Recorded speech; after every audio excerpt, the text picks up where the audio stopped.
Hey guys, it's Jeff, and today we are going over 10 iPhone settings you should change right now to make your experience on iOS even better. Guys, go check out Clean My Mac X. It's absolutely amazing. I use it every day, and I cannot say this enough.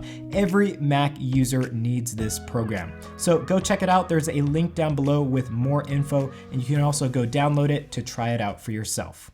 Okay, so the first thing we're going to do is go into the settings app, and actually the first setting we are going to change can be found in general, and then go on to software update. So here is where you would normally see your software updates, but a lot of you guys tend to forget that you either have a software update there, or maybe it's downloaded but you don't have time to install it. But the best setting that you can change here is in automatic updates. Just go in and turn on automatic updates. This will ensure that your device is updated to the latest software all the time. And as you can see here, it will automatically install software updates overnight after they've been downloaded. So it won't interrupt any time on your device, and that will ensure that you can use your device, and then during the night, it will update your phone seamlessly. So go ahead, turn that on. That is very essential to get the best battery life, best performance, and everything out of your phone, and of course, keep up with security updates. Okay, so don't go too far. We're going to stay within the general menu under the settings app and go into accessibility here, and then go on to display accommodations. Now under display accommodations, you can see we have auto brightness, and auto brightness is very pertinent to keeping good battery life. So make sure that auto brightness is turned on. For the sake of this video, I'm not going to turn it on because it kind of affects our production here. You can see that if we turn auto brightness on, that kind of lowers our brightness, so you guys can't see it as well. But I do have this normally turned on all of the time, and the auto brightness is absolutely amazing. When I need light, it turns it up for me, and when I don't need it, it turns it down to save on battery life. So that is definitely an essential tool to be used in the iPhone settings app.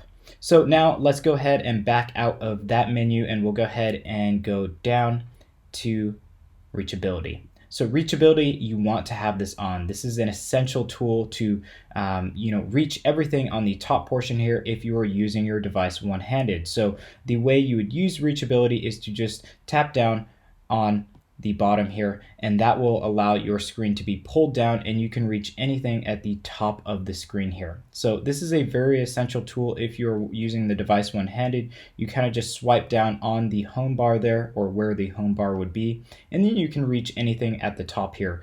It kind of pulls it down halfway. So that's really cool. Make sure that that is turned on, and that will ensure that you can reach anything on your device, especially if you have a large one like the iPhone XS Max here.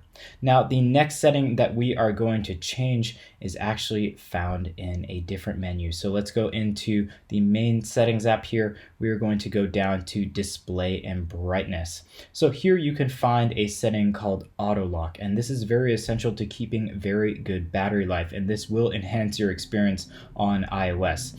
I set mine to 5 minutes simply because I do these videos quite a bit, so I need to make sure that the phone does not lock automatically, but make sure that it's never on never. You definitely don't want to have it on never, because then your phone will never automatically lock and it will just remain turned on. So go ahead, set it to 5 minutes to 30 seconds, whatever you like, and that will ensure that you get better battery life. As you go lower, that will make sure that your device is not turned on for as long. Now, the next item that we are going to change can actually be found in the control center. So go into the control center menu here, customize controls, and here you can add and subtract these certain controls that you can see. We can go ahead and see the current ones that we have here. And as you can see, I have quite a few. So if we wanted to add any, we could. I'm going to subtract wallet and magnifier, and then I'm going to go ahead and add text size, and then let's go ahead and add accessibility shortcuts. So there we can add those. You can see that they were added here, but we can actually go ahead and move those around. So if I wanted to move my accessibility shortcuts up, you can see that now it is in a completely different area. And then you can go ahead and use these accessibility shortcuts in that place, or you can just move it around to another place wherever you like it. And that's that.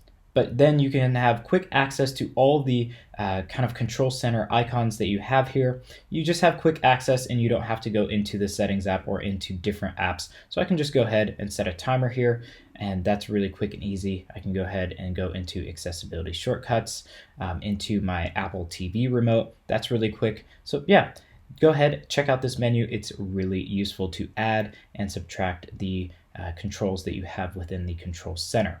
Now, the next setting that we are going to change can actually be found a little bit lower here.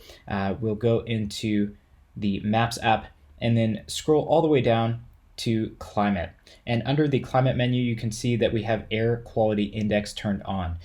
This is traditionally not turned on by default. You definitely want to go ahead and turn this on. When you turn it on, I'll give you a quick example here. Under Maps, you can go ahead and see that under Maps, we have an air quality index here on the right hand side. If we move to different areas, that air quality index will change based upon that area.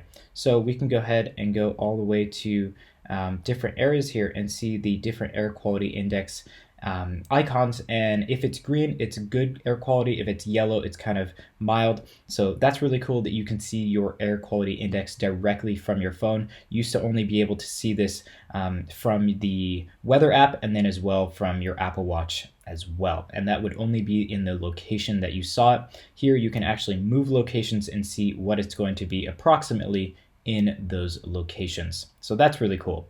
Let's go ahead and go back to the settings app after you've gone ahead and changed that setting. And let's go into the camera app, because this is another useful setting that you might want to change if you are a lover of photos and videos. So go ahead and go into formats, and here you definitely want to make sure that you have the right setting kind of selected here. By default, we are in high efficiency setting, and high efficiency means that it will be really low file sizes, but it won't exactly be the most compatible. So that will save it in the HEIF and HEVC formats for photo and video respectively. And those are widely known to cause issues when using with PC, different apps and everything like that. But you definitely want to make sure that you have those selected if you work with any Apple products, because that will keep the memory low. If you want to work with more products, maybe editing and everything like that, and you want to transfer it to different apps, different people, I would always recommend using most compatible. That will save it in the JPEG/H.264, and that will ensure that you are using the most compatible kind of formats with everyone that you might be interacting with. So let's go ahead and change some other settings, and we're actually going to go back into the display and brightness menu. I quickly forgot that you do want to change the display zoom menu here if you have a problem with kind of viewing the content on your phone. As you can see here, content is really small. It's kind of like what I'm used to, but if you don't want to strain your eyes and don't want to look too hard at your display, you can go ahead and select the zoom, and you can go ahead and see that the text is a little bit larger. Everything is just a little bit larger, and you have this option with plus size display models. I believe on the iPhone XS Max, you will definitely have this.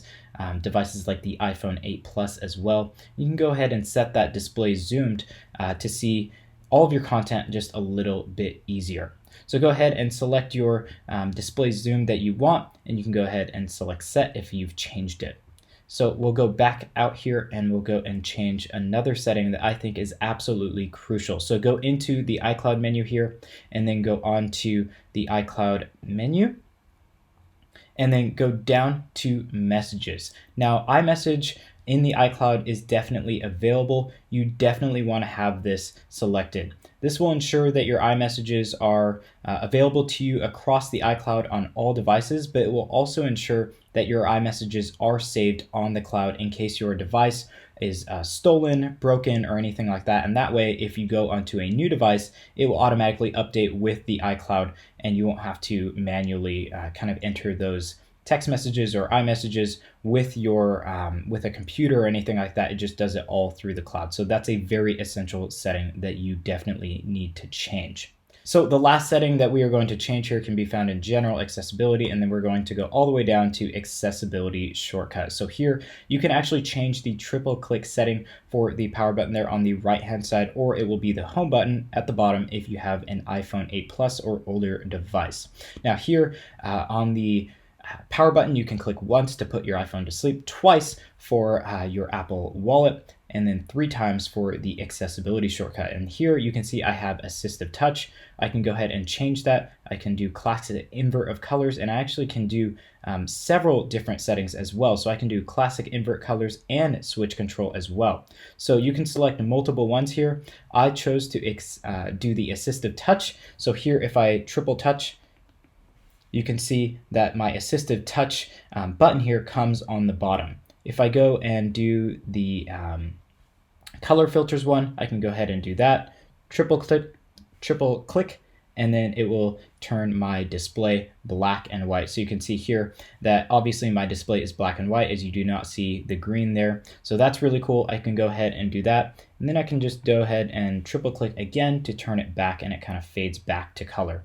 So this is a really cool setting here. Obviously the color filter to black and white will save on battery life, but I use assistive touch as my setting here simply because if my display were broken, if this button were broken, I can go ahead and just quickly change that, and I don't have to have it on already. I can just go ahead, triple click, and then that will go ahead and open up this menu, and I can control my device directly from here. So I can click the home button there to get back home. I can use all of these settings here, and that is all through triple clicking that button. So guys, those were just 10 iPhone settings that you should be changing right now. If you liked the video, definitely give it a thumbs up. If you have any questions, leave those down below and I'll be more than happy to answer those. Anyways guys, thank you all for watching this video. If you want to stay up to date with all of our content, make sure to get subscribed and also hit the bell button to get updates as soon as we release our content. Anyways guys, again, thank you so much for watching, and we'll catch you in the next video. Peace.